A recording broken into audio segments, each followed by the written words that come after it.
Hey guys, welcome back to Father Fragrance. I'm Tyler. Today we got another fragrance review for you. So in typical Father Fragrance fashion, that was a Father Fragrance fashion. That's a killer alliteration. I gotta keep that in mind for next time. Anyways, today we're gonna be looking at Burberry Hero Eau De Parfum. And we're gonna break it down the same way we have for all of them so far.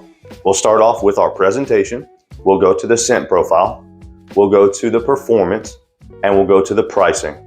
After we look at all of those factors, then we'll put them all together. I'll give you a final rating out of 10, all right? So why don't we just cue the intro and get right into it? Let's get it.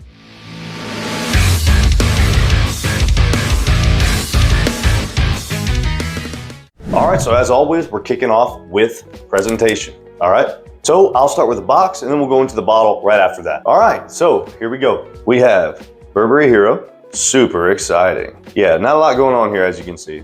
So right at the front, you just see the name, Burberry Hero, let you know that it is an Eau De Parfum. And the size, this is gonna be the 100 milliliter bottle. This one in particular is a refillable / rechargeable bottle. So once you run out, you can go get more and keep the same bottle. Probably discount it as well. I honestly don't know because I have never done that in my life. I usually just purchase a new one. So that's all there is on that. Back, virtually nothing at all. Although I'll let you know it's a vegan formula, so if that's important to you, you got that, right? And then some ingredients, right? That's all there is to it. And turning it around here, this is that little part that lets you know that it is, in fact, a refillable bottle. So if that's something you're interested in, you have that.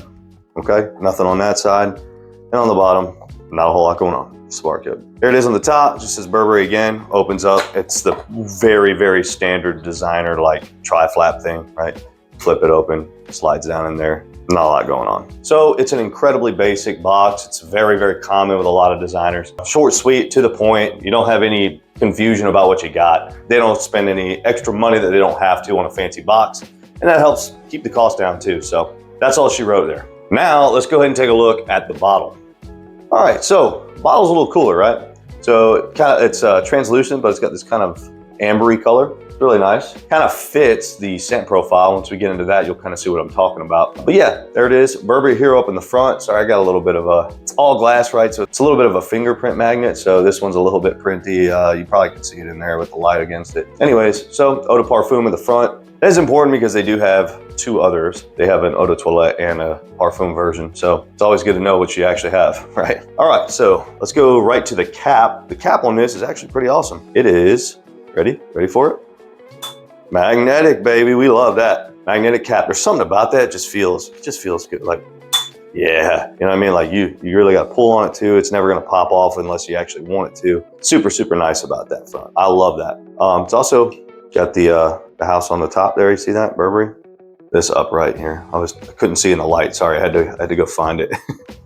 Underneath, you have the volume under there, concentration, lets you know what you got. Not a lot going on. There's not any other real like markers. The back is completely blank and the sides have nothing else. So it's not a special bottle, but sometimes that's nice. You know, like not every bottle has to be insane. Like there's nothing wrong with some nice tinted glass in a trapezoid shape. You know what I mean? With the name on front, you know, it's okay.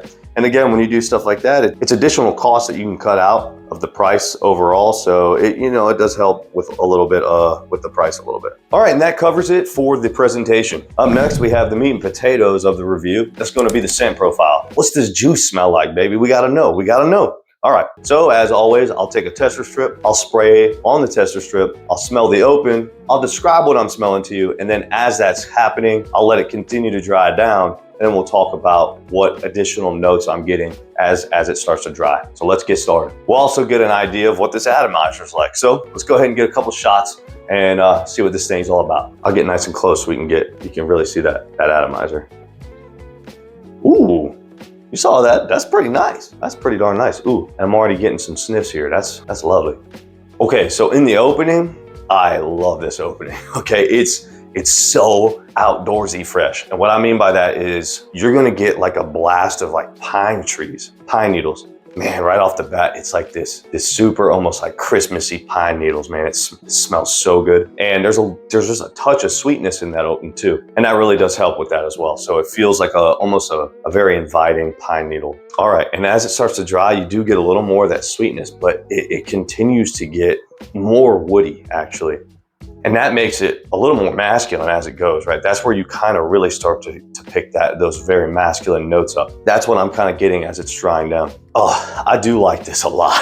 So this one is so reminiscent of just, it's a cold night. If you're an outdoors person or you like hunting or something like that, right? Or hiking, and you're out in the woods in those kind of crisp air, and you get these really fresh wood notes. It's something about the cold air just kind of carries that stuff really well. That's what it smells like to me. Like you're walking through a pine forest and there's like cedar, you know, it's like a lot of hardwoods and stuff in there. It's so nice. There's also like a touch of like slight smokiness, and I think that it's not much, but it's like incensey smoke though. So I don't think there's like it's not like a firewood smoke, you know? Yeah, that's lovely, man, it really is. Okay, so let's do a quick little look at the breakdown, right?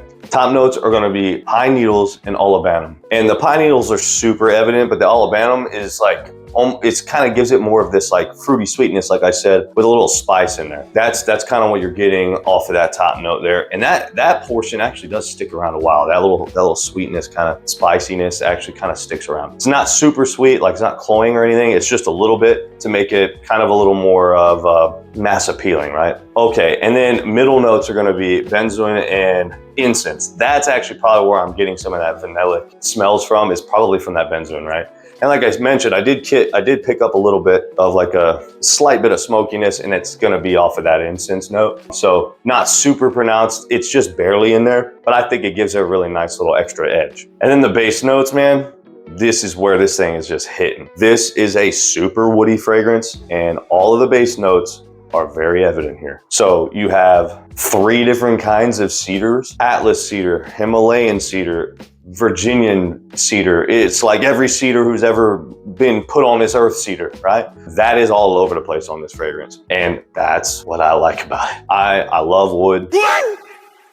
I love wood fragrances. They're, to me, very, very classically masculine when you think about a lot of those things. Some of those like fresh wood smells are immediately going to give you flashbacks to like the times of old with truly manly fragrances. A lot of them are very wood forward, right? So I love that about this fragrance. Super good. So when and where to wear this one, this guy is definitely more suitable for fall and winter in particular. Kind of early spring when it's a little cooler, I would say. But because it has that kind of it almost has like a holiday kind of a wood smell to it. It does make more sense to wear this in the fall and winter time. Day or night, doesn't really matter. It's pretty mass appealing. I'd say maybe a little more fitting for nighttime wear, but it don't really matter. Daytime, you're fine, especially in a cooler weather. Overall, what do I think about the way this thing just smells, just period? I love this fragrance. I think it smells fantastic. This one, again, I mentioned the other flankers, the Eau De Toilette and the Parfum versions. This one's my favorite one. I genuinely do think that this one is the best out of them. The reason why is simply that it's just a really great balance between not being like too cloying, like super sweet. So it maintains that masculine smell.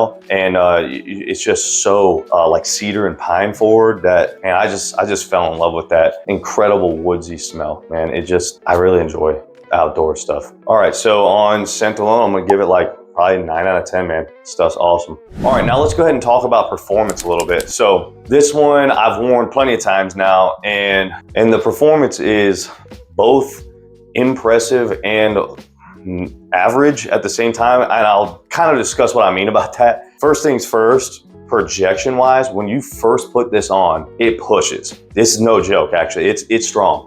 I have it on the tester strip behind me. I can still smell that, right? Like it does not joke around when you spray that initially. As it starts to dry down, it gets a little more intimate as time goes, right? So within a handful of hours, that really does diminish a bit, but it's still gonna be pretty evident throughout the day. So it's not gonna be the monster beast performance kind of projection that you get when you first spray it all day long. But it's always going to be evident when you're walking past somebody or they hang out next to you for a little while. They're probably going to pick up some of that scent, okay? I'm very happy with the performance on this because it, to me, performs very, very well for what you're trying to use it for. This is, kind of a mass appealing fall winter fragrance. It projects well enough for people to smell it, but it's not an offensive scent, so you can kind of get away with that. The sillage, as far as I can tell, works pretty well. Sillage is always difficult to kind of gauge because you have to walk in front of somebody or walk by somebody and then be, hey, did you happen to smell me? Or they come up to you. This is a much more organic way that this happens. And they say, hey, I don't know what that was. You just walked past me. It smelled awesome. What was that, right? That's probably the more likely scenario there, but you shouldn't just be walking around like, hey, did you smell me when I walked by, right? Like, it's not a very normal thing. Anyways, so I'm happy with the projection here. I think that it does quite well. I'm gonna go 8 out of 10 for the performance here. It's solid, man. All right, and then last but not least, we're gonna talk about pricing. To me, it's a very important piece that we gotta discuss, right? Like, how else can you know if this fragrance is actually worth its money if you don't even know how much it costs, right? So let's talk about it. This guy retails for like, I wanna say 125, 150 bucks, depending on the size. I think the smaller ones go for like the 50 mils go for like 125 retail, I think. And then the 100 milliliters are about $25, $50 more than that is what I think I can remember. But we're not doing that, right? Let's go get we're grown ups. Let's save some money, go to the discounters, right? So where are you getting from your discounters? This thing runs anywhere from usually somewhere between $60 and about $80 for the 100 milliliter. Keep in mind, this is a designer fragrance. Like, this is Burberry, they're a respected designer. It's not like some, clone fragrance, some goofy house somewhere that no one's ever heard of. It's a legitimate designer. At 60 bucks, man, that's good stuff. Like, considering this is a very seasonal fragrance, you're really only using it in the fall and winter time.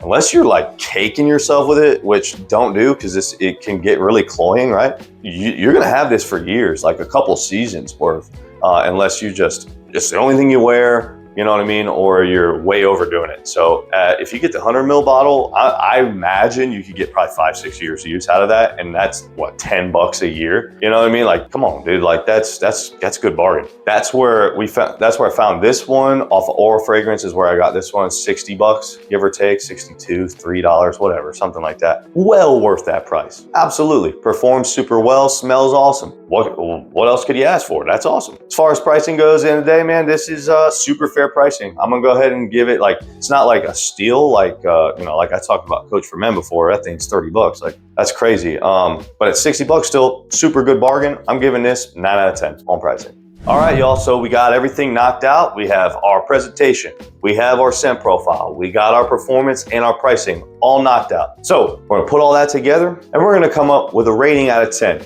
I know for a fact that I pretty much rated everything at about a 9 out of 10, right? I think it makes it pretty easy when you average all that stuff out. This thing smells fantastic, it performs very well, and it doesn't cost much. Guys, this is a 9 sniffs out of 10 fragrance for sure. It's one of my favorite designers for fall and winter. I don't know if it gets enough attention, honestly. Like, I know most people know about it and they smelled it before, but it just feels like it gets ignored sometimes. Like, they're always talking about Spice Bomb, Lamal Elixir, and whatever hype beast is going on throughout, the fragrance community that year.